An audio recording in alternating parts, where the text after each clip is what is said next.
Selamat siang pemirsa, kembali lagi dengan saya Rizky Azhara Dena Putri di Smada News. Kali ini kita akan membahas mengenai pemilu. Di sini saya sudah bersama dengan salah satu narasumber kita yaitu Bapak Siswanto. Bagaimana kabarnya Pak? Alhamdulillah baik. Mengenai pemilu tahun kemarin, menurut Bapak apa yang perlu diperbaiki dalam pemilu di Indonesia agar lebih baik di masa depan? Ya, pemilu untuk di Indonesia ini sebaiknya asas sebagai langsung, umum, bebas dan rahasia maupun jujur dan berkeadilan harus ditingkatkan lagi. Sehingga kalau dia ditingkatkan secara maksimal, kita dapat memilih wakil-wakil rakyat atau pimpinan-pimpinan kepala daerah maupun pusat bisa secara maksimal dan bermanfaat untuk warga, khususnya warga Indonesia ini. Baik, untuk yang kedua, bagaimana pendapat Bapak tentang proses pemilu di negara ini? Proses pemilu kalau sesuai asas memang belum maksimal terbukti dengan adanya terpilihnya kepala-kepala daerah maupun wakil-wakil rakyat, di mana dengan adanya manuver politik atau iming-iming sesuatu, sehingga kalau yang punya modal atau yang dipilih punya modal yang banyak, biasanya di situ banyak yang terpilih untuk menjadi wakil kepala daerah maupun Dewan Perwakilan Daerah. Untuk selanjutnya, di mana Bapak biasanya mencari informasi tentang kandidat atau partai? Ya, kalau kandidat itu lewat secara dari KPU itu kan sudah menentukan, dari itu kan ada jadwal tahapan-tahapan pemilu yang sudah kita katakan sudah kita lihat, bisa kita lihat secara bersama-sama karena itu disiarkan secara publik. Untuk selanjutnya, mengapa transparansi dan kejujuran dalam pemilu sangat diperlukan? Ya, karena dengan kejujuran dan transparansi itu bisa terpilihnya sebagai wakil-wakil rakyat yang sesuai dengan maksimal dan sesuai dengan kompetensinya, sehingga nantinya menjadi kepala daerah atau wakil kepala daerah atau mungkin dari Dewan Legislatif itu bisa menyampaikan aspirasi dari bawah, yaitu khususnya dari warga sampai ke pimpinan daerah itu, sehingga bisa mencapai secara pembangunan yang seutuhnya dan maksimal pula. Gitu. Untuk selanjutnya, siapa yang biasanya memengaruhi keputusan Anda dalam memilih keluarga, teman, atau bahkan tokoh masyarakat? Ya, bukan hanya keluarga, biasanya dari tokoh-tokoh masyarakat, baik itu tokoh agama, tokoh ulama, tokoh masyarakat, atau tokoh pemuda, sehingga dengan kompetensi yang dipunyai itu bisa mempengaruhi atau menarik simpatisan pemilih untuk mengarahkan suatu kepemilian di mana sesuai dengan yang disetujui dari masing-masing tokoh itu.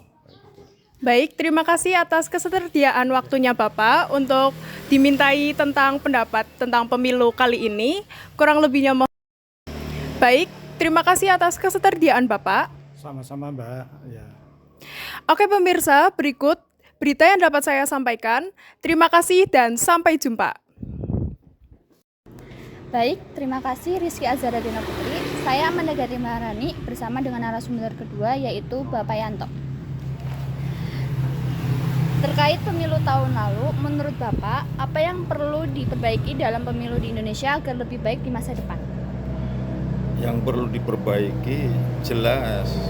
Untuk sekarang kan kebanyakan masyarakat Indonesia, khususnya ya warga negara Indonesia, dan itu sudah mayoritas, sebenarnya pengen kembali lagi seperti yang dulu, walaupun pemilihan langsung itu sangat baik, cuman kebanyakan untuk saat ini semua masyarakat banyak yang menggunakan untuk politik, money politik ya. Artinya harapan masyarakat kebanyakan masalah uang. Ini yang perlu dihapus, bahwa untuk pemilihan yang terbaik di Indonesia sebenarnya tanpa adanya uang pun harusnya bisa berjalan dengan baik. Cuman kebanyakan masyarakat itu berharap dengan yang namanya serangan fajar. Itu yang harus dihapus. Itu yang perlu istilahnya untuk diperbaiki untuk di masa depannya.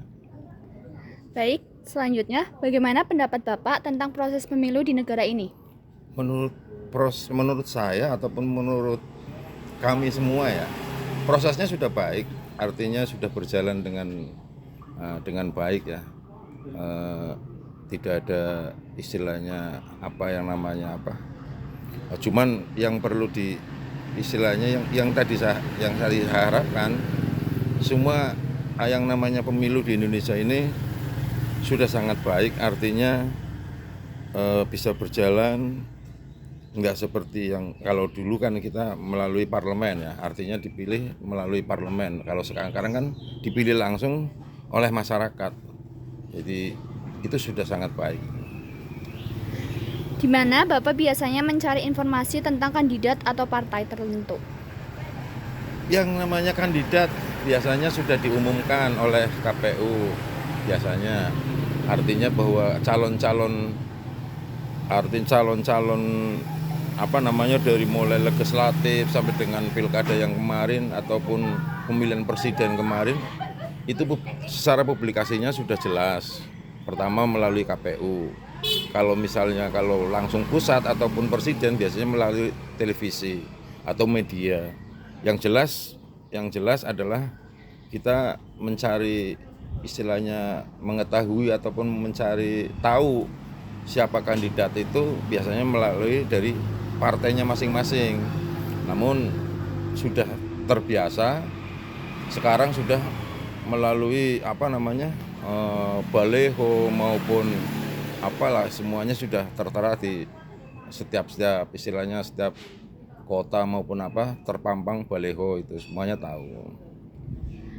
Mengapa transparansi dan kejujuran dalam pemilu sangat diperlukan? Jelas, yang namanya transparansi dan kejujuran itu jelas diperlukan sekali. Karena sekarang kan orang memilih kan tahu persis ya, hasilnya kejujuran dalam memilih dan transparansi itu dalam arti keterbukaan itu semua untuk masyarakat, atau namanya pembelajaran politik untuk masyarakat kita ataupun di daerah maupun di provinsi maupun di pusat. Jadi jelas perlu transparan, yang namanya keterbukaan ataupun calon-calon ataupun terkecuali memilih tidak boleh untuk keterbukaan ataupun diketahui oleh orang lain bahwa hak pilihnya orang masing-masing kan tidak boleh diketahui, karena itu sudah jurdil ya, jujur dan adil itu.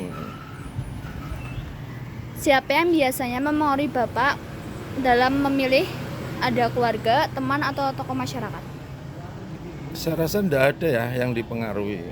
Cuman terkadang kalau yang namanya orang-orang partai itu setiap kali mengadakan pertemuan dengan konstituennya, kalau partai itu biasanya melalui konstituen, yaitu dengan adanya rapat ataupun kalau yang namanya tadi yang mempengaruhi itu sebenarnya tidak ada, cuman biasanya kalau dari partai ada yang mempengaruhi dari partainya masing-masing ataupun calon-calon dari kandidat dari partainya masing-masing. Cuman kalau untuk mempengaruhi kepribadian nanti di dalam TPS tidak mungkin, artinya itu kan sudah harus tertutup ya, nggak boleh dipengaruhi. Cuman biasanya kalau orang-orang istilahnya konstituen ataupun orang-orang partai itu memberikan edukasi kepada masyarakatnya, edukasi kepada konstituennya, itu biasanya melalui partainya masing-masing. Biasanya itu istilahnya tidak. Jadi biasanya untuk mempengaruhi itu Tidak ada, cuman biasanya mengedukasikan kepada masyarakat bahwa ini calon kandidatnya yang baik ini biasanya dari partainya masing-masing, yang diusung dari partainya masing-masing, itu saja. Baik, terima kasih Bapak atas ketersediaan waktunya. Sama-sama. Berikut berita yang bisa saya sampaikan. Sekian, terima kasih dan sampai jumpa.